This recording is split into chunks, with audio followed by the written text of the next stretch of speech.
angry, like, why are they doing this? You know, how is this happening? It was back in July 2023 when Eddie Pritchett, seen here in this home surveillance video, had called 911. He told the dispatcher he saw someone walking around his elderly neighbor's home. Pritchett can be seen holding his firearm. 911 audio indicates Pritchett was getting upset that it took a while for police to arrive and told the dispatcher he would take matters into his own hands if he sees the prowler. Come in my yard, I'm gonna blow. Okay, sir, listen to me. You are on a recorded line. You are on a recorded line making a threat. When 3 Saginaw police officers arrive, one can be seen taking Pritchett's firearm off the porch, which was sitting next to Pritchett. They were not even concerned about my call. They didn't ask me, what did he look like? Which way did he go? Pritchett says he ended up being arrested, accused of being intoxicated while in possession of a firearm. The video shows him being taken to the ground by the officers. Months later, he was charged with the alleged crime, but a judge dismissed the case.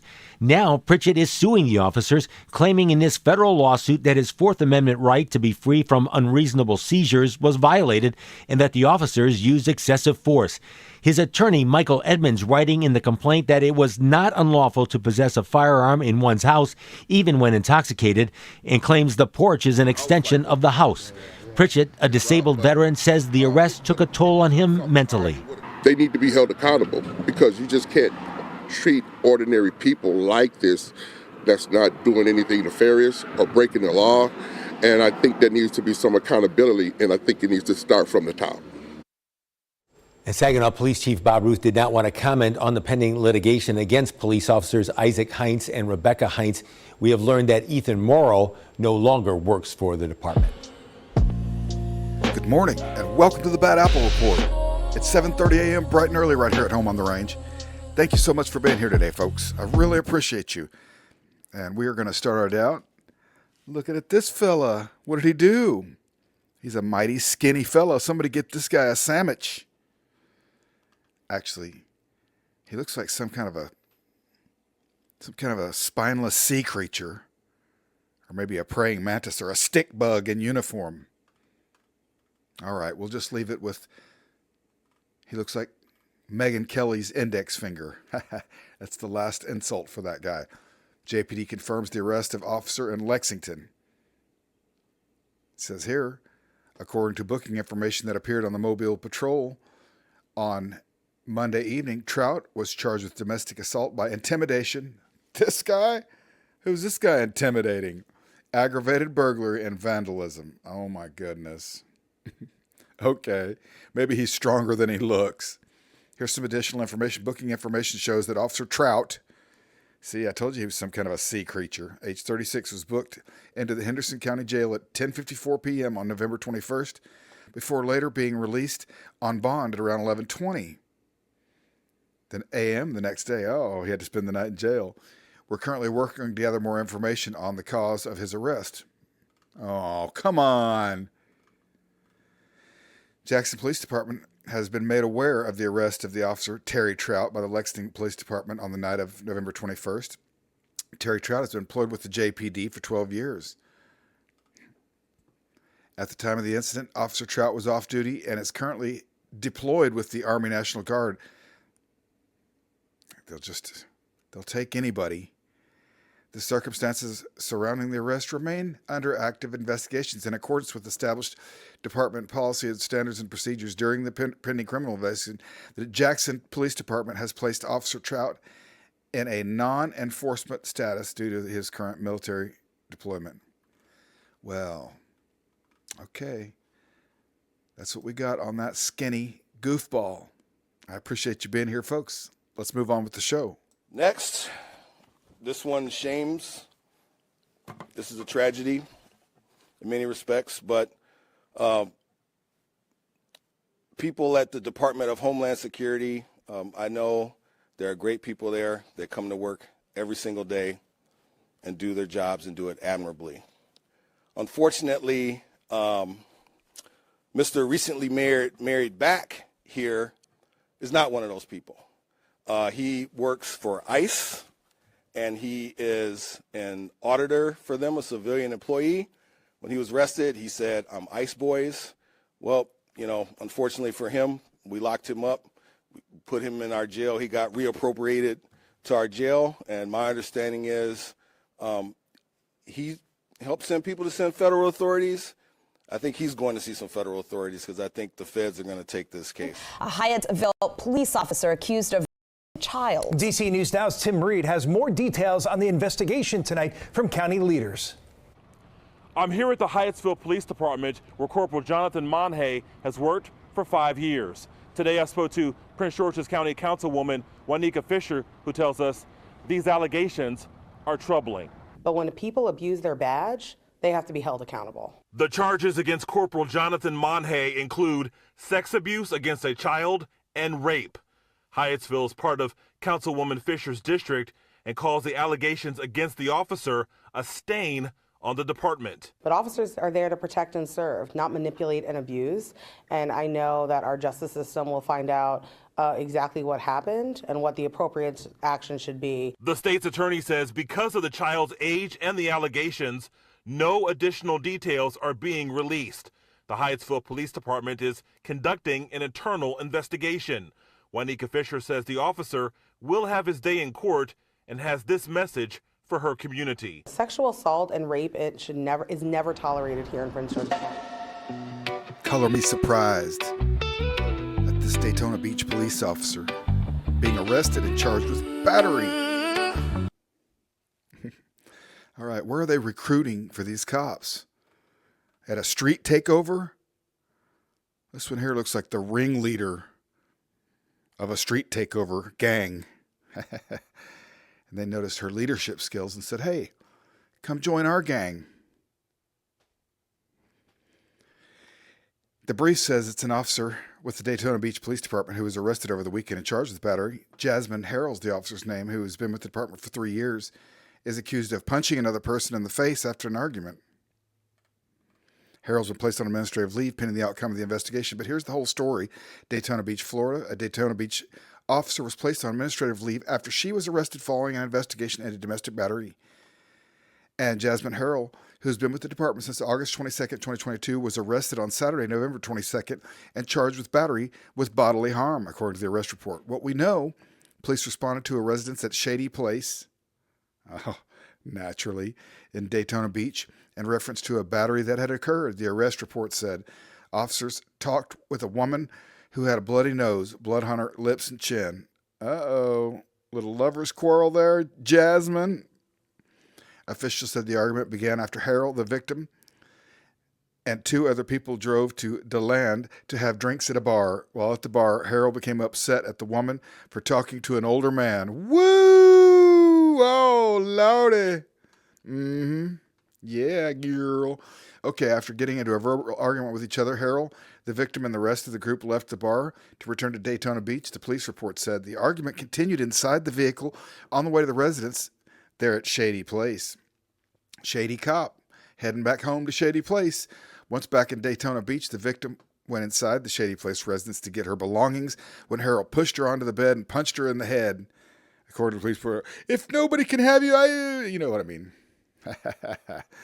I messed that up, but you guys know what I was trying to say. After the victim left the residence, Harrell followed her and punched her in the face.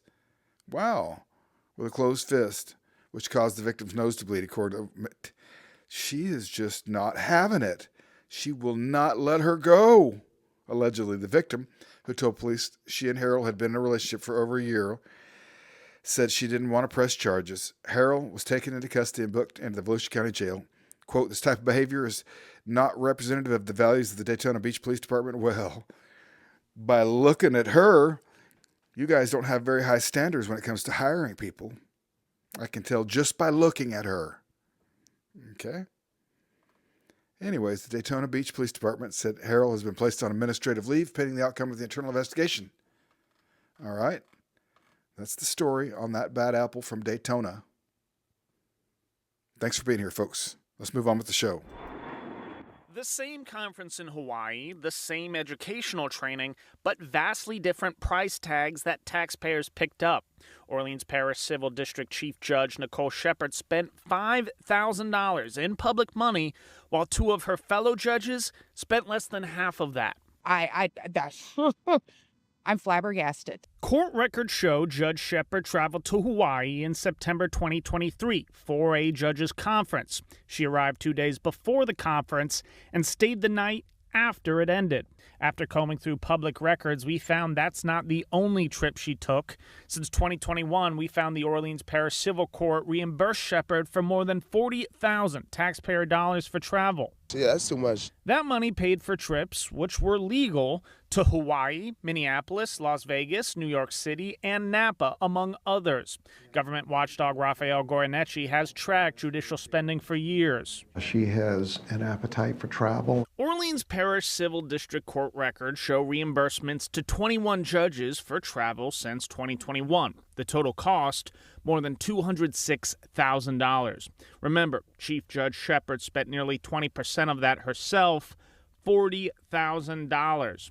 The second highest travel spender, Judge Kern Reese, at $21,000, just over half of Shepard's total. My gosh. The Hawaii Conference shows the disparity. Orleans Parish Civil Judges Bernadette D'Souza and Ethel Julian went to the same conference, but they split a hotel room and spent fewer nights. D'Souza charged taxpayers $2,400 and Julian $1,900. Shepard stayed longer and cost taxpayers $5,200 for the same trip.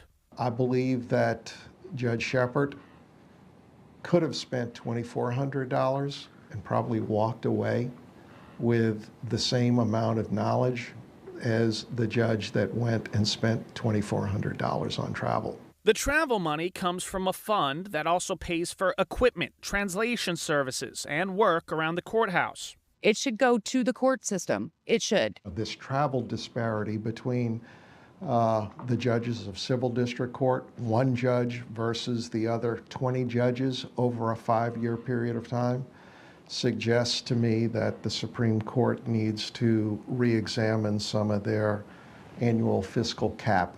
Louisiana Supreme Court rules cap public funds for conferences at $15,000 per judge per fiscal year. Lower courts can set stricter limits, but the Orleans Parish Civil District Court has stuck with that maximum cap. I don't know if you need to spend $15,000 to remain competent in your responsibility as a judge. Judges must earn 12.5 continuing education hours each year. They can come through online courses, conferences closer to home, or travel. The Hawaii trip agenda included sessions on courtroom technology, domestic violence cases, and artificial intelligence. Shepard declined an interview but sent a statement reading in part, "It's essential for our profession that judges and lawyers share ideas, new concepts, and developments in the law. This interaction not only builds on the strength of our judiciary, but also helps me gain additional knowledge and best practices to assist all litigants that come before the court." Shepard says she's followed Supreme Court conference rules and that her travel has been both legal and ethical. Fox 8's analysis of court records shows Shepard has not exceeded the $15,000 cap in any single fiscal year. In 2023, Houma State Representative Jerome Zerang pushed for more guardrails on judicial travel reimbursements. When we showed him Shepard's travel spending, he reacted immediately. It's excessive. His 2023 bill to regulate judicial reimbursements failed. 2 Supreme Court justices publicly opposed it. Still, Zerang thinks lawmakers need to further study how much judges can charge taxpayers in a year. Does this ever change? I think we can continue to work, and reasonable people will continue to look at this and agree that we can come to some consensus in how we address this fairly. With lawmakers returning to session this spring, the question remains, will Louisiana put tighter controls on judicial travel spending, or will taxpayers continue funding judges' conferences in resort destinations? It's outrageous. Okay, we're going out to Santa Fe, New Mexico. Everybody loves Santa Fe. At least driving through at 90 miles an hour, heading towards California. But if you are passing through, stop into the Flying C and say hello to my buddy Jimmy. He owns that place. Tell him HOTR sent you. He'll know who you're talking about. Santa Fe police officer charged with domestic violence in Rio Rancho. A Santa Fe police officer is facing criminal charges after his wife accused him of battering her earlier this month at their home in Rio Rancho. Oh, he likes them battered. Xavier Smith, age 29, a senior police officer with Santa Fe's DWI unit, faces third-degree felony count of aggravated battery against a household member and a misdemeanor count of battery, according to a criminal complaint filed Monday in Sandoval County Magistrate Court. Smith was placed on desk duty at the agency, quote, with no contact with the public. Good. Back on Thursday, that happened. Santa Fe Police Deputy Chief Ben Valdez confirmed that an internal investigation will be conducted into the incident upon completion of the criminal investigation by the Rio Rancho Police Department and a determination by the 13th Judicial District Attorney's Office on whether the charges will be pursued. Rio Rancho Police allege Smith strangled and struck his wife during a fight at their Rio Rancho home back on November 5th, a week after Smith had filed for divorce. In civil court filings, Smith has referred to the allegations as a false report, alleging his wife has instead battered him multiple times. Oh, okay. He said, she said. Investigators charged Smith on November 10th after observing bruising on his wife's arms and marks on her neck. An officer wrote in the probable cause statement, Smith's wife told Rio Rancho police that the fight began after she refused to let Smith see her phone. She told police that Smith then grabbed her phone, took it from her forcefully, according to the statement. She alleged that Smith then threw her down onto the couch, grabbed her throat, and held it until she gave him the phone's password. Whoa! His wife told officers she felt her breathing was restricted and felt fearful. Police wrote Smith's wife showed officers bruising on her arms consistent with what she described as being grabbed by Xavier, as well as a slight mark on her neck where she said he grabbed her. She also showed officers other cuts and bruises on her knees and legs that she claimed was from Xavier dragging her during a different domestic violence incident that occurred the week prior to the altercation over the phone. Okay. Smith acknowledged the physical altercation with his wife in an interview with police, according to the statement, but he told officers his wife was the primary aggressor who began striking him during the fight. We don't care what he said. He's got a bunch of paragraphs. He's going to say she did it. It's all her fault. A bunch of this, that, and the other. He's a bad apple. He made it on the bad apple report. Now we got to go find a picture of him. Or not. But you know what? I think we're going to end it right there with him. Let's end the show right now with that guy. And I'll see you guys on the next show. Okay. Have a great day.